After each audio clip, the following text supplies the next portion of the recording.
Bonsoir, bonsoir peuple de Dieu. Bonjour peuple de Dieu, selon l'heure à laquelle là vous vous trouvez. C'est encore votre sœur Michael. Je viens encore ce soir vous donner la parole de Dieu. On va lire la parole de Dieu ensemble aujourd'hui. Nous allons lire dans le livre de Psaume 36. Avant d'abord de lire, bien-aimés, nous allons présenter ce moment entre les mains de notre Seigneur Jésus. Prions, bien-aimés. Père, dans le nom de Jésus-Christ, merci, Papa, tu nous as donné encore ce petit temps précieux, Seigneur Jésus-Christ, que je puisse lire ta parole avec tes enfants, Seigneur, dans le nom de Jésus-Christ. Tu nous as donné cette parole afin que nous nous méditons cela, Père, comme tu l'as dit dans le livre de Josué. Que nous lisons cette parole chaque jour, nous les méditons, Père, afin que nous gravons cela sur les tables de nos cœurs, afin que nous marchions selon tes lois, tes préceptes, tes commandements chaque jour dans nos vies, pour que nous nous réussissions dans nos voies, Père. Seigneur Jésus, je te dis merci, Papa, pour cette parole puissante, Père. Et merci, Papa, pour ce moment précieux que tu as permis, Papa, que je puisse lire cette parole avec tes enfants. Prends le contrôle de ma bouche, de mes paroles qui vont sortir. Ce n'est plus moi qui va parler, mais c'est toi, Seigneur Jésus. Que la puissance de ton sang nous couvre, couvre mon âme, corps et âme, esprit, Seigneur Jésus-Christ. Et que, Père, chaque personne qui va écouter, Seigneur Jésus, cet audio, Papa, donne la solution à ses problèmes. Grave, Papa, toutes ces paroles sur la table de son cœur et que cette personne puisse les mettre en pratique dans le nom de Jésus-Christ. Merci, Papa, de nous avoir exaucés au nom de Jésus-Christ de Nazareth. Ainsi j'ai prié. Amen. Bien-aimés, on va lire la parole de Dieu dans le livre de Psaume 36, verset 1 jusqu'à 13. Lisons la parole de Dieu. C'est dans le psaume de David. Psaume 36, verset 1 à 13. Au chef des chantres du serviteur de l'Éternel de David. La parole impie du méchant est au fond de son cœur. La crainte de Dieu n'est pas devant ses yeux. Car il se flatte à ses propres yeux pour consommer son iniquité, pour assouvir sa haine. Les paroles de sa bouche sont fausses et trompeuses. Il renonce à agir avec sagesse, à faire le bien. Il médite l'injustice sur sa couche. Il se tient sur une voie qui n'est pas bonne. Il ne repose pas le mal.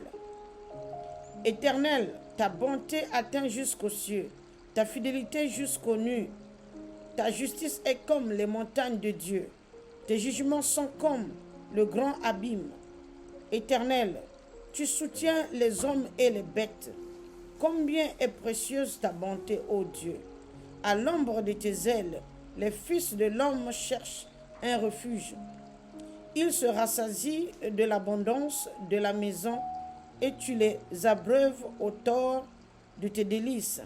Car auprès de toi est la source de la vie. Par ta lumière, nous voyons la lumière. Étends ta bonté sur ceux qui te connaissent et ta justice sur ceux dont le cœur est droit. Que le pied de l'orgueil ne m'atteigne pas et que la main des méchants ne me fasse pas fuir. Déjà tombent ceux qui commettent l'iniquité. Ils sont renversés et ils ne peuvent se relever. Au nom de Jésus-Christ de Nazareth, nous avons lu ta parole. Amen. Bien-aimés, vous allez essayer de comprendre le psaume 36, bien qu'il n'y a pas tellement de versets. Comme je disais tantôt, les prières du roi David étaient tellement puissantes. Toutes ces prières qu'il adressait à Dieu, c'était tellement puissant. La fois passée, comme je pouvais dire, en lisant tous les livres de psaumes, nous pouvons comprendre que le roi David était tellement combattu. Voilà pourquoi Dieu l'avait donné la puissance de la guerre. Parce que c'était un homme de prière et il était tellement combattu par ses ennemis. Il y a des psaumes là où il demande l'injustice, la justice. là où il y a le psaume, là où il demande le secours de Dieu, que Dieu lui fait sortir de la fosse, vous allez comprendre tous ces genres de psaumes. La lecture de psaumes, le livre de David, est tellement puissant, bien-aimé. Il parle de tout ici. Il parle comment le monde des impies, comment eux ils méditent le mal, comment ils font l'injustice. Les psaumes des livres de David nous enseignent beaucoup de choses ici dans la vie quotidienne que nous amenons chaque jour. Et seul conseil que je peux dire aux enfants de Dieu, que quand vous lisez ces psaumes, essayez de demander au Saint-Esprit de vous faire donner des révélations de tous ces passages. Parce que c'est tellement profond. Et c'est ce que nous vivons chaque jour dans la vie quotidienne sur cette terre de vivants. Je vais m'arrêter par là. Je vais dire merci. Merci à tous les enfants de Dieu qui vont écouter cet audio. Et que le Dieu Tout-Puissant, notre Seigneur Jésus-Christ, renverse toutes ces bénédictions au milieu de tous ces enfants. Et que notre Seigneur Jésus-Christ bénisse ses enfants et toutes ses familles dans le nom de Jésus-Christ. Merci Seigneur pour ce temps précieux. Au nom de Jésus-Christ de Nazareth. Amen. Shalom, shalom. À la prochaine.